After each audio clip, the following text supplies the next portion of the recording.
Satuan Reserse Narkoba Polres Lampung Tengah menggerebek rumah kontrakan yang dijadikan tempat peredaran dan pesta narkotika sabu-sabu.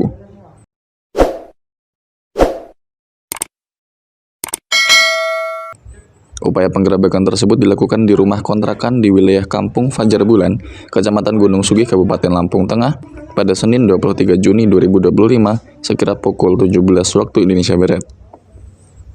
Kasat Reserse Narkoba Polres Lampung Tengah AKP Eko Heri Susanto mengatakan, dari hasil penggerebekan tersebut, pihaknya menangkap 6 orang, di mana 2 diantaranya adalah bandar berinisial RZ 33 tahun dan KS 59 tahun.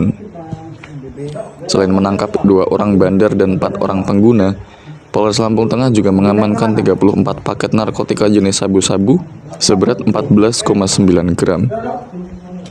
Hari Senin, tanggal 23 Juni 2025 sekira jam 17.00 melaksanakan giat ungkap tindak pidana narkotika di rumah kontrakan Kampung Fajar Bulan, Kecamatan Gunung Sugih, Kabupaten Lampung Tengah. Adapun hasil yang kita dapat